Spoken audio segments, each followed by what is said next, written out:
Барлар типтикке туруп сатып колдонуар. Эмне дегенде бул киши аспандан, улайдан берген, кыргыз элине берген президент. Байке, мактоонун ордуна суроо бербейли, мактоону кийин кылабыз байке.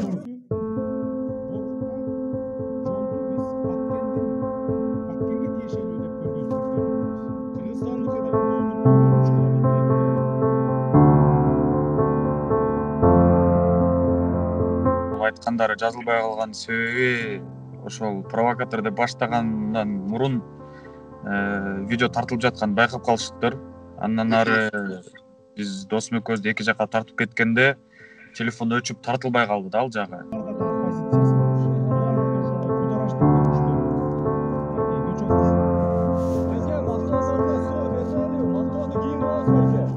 Жаштардан суроо. Маанилүү суроо, протокол боюнча суроо, маанилүү суроо.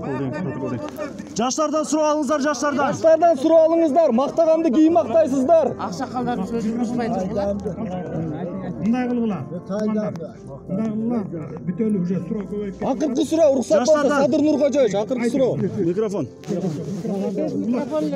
Угулат. Сиз бересизби? Саламатсызбы? Келгениңизге чоң рахмат. Азыр интернетте тарап жатат. Айрыкча тажик басылмалары таратып жатат. Борук боюнча 24-27 жылкы протокол боюнча келишим болуптур деп. Ушул келишимдин ал жакта Ворух Анклав эмес экен. Дейлеке бул таптакыр пайдасы жок. Бул айтылып жаткан сөздөр канчалык чындык? Кыргызстан тарап протоколду качан жарыялайт?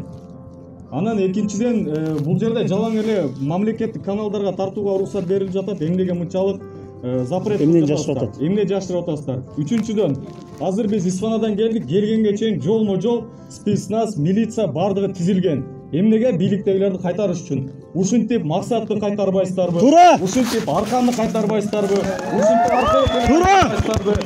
Урматтуу мындайда Тажикстандын официалдуу бийлиги эч качан азыр Борух Анклав эмес деп айта элек. Аларда да биздики окшогон эле фейктер бар. Аларда да оппозициясы бар. Аларда да ушундай гударашть эткен күчтөр бар. Мынакей кечээ күнү эле сүйлөштү. Борухка жолду биз Баткенге тиешелүү деп көргөзүп берип атабыз. Кыргызстандыкы деп. Тоонун түбүнөн 3 километр, 2 километр 900 метрден өтүп ары бери өтүп турасыңар. Ошондо коридор берилди, э? Коридор эмес. Коридор менен жол берген эмес, айырмасы бар.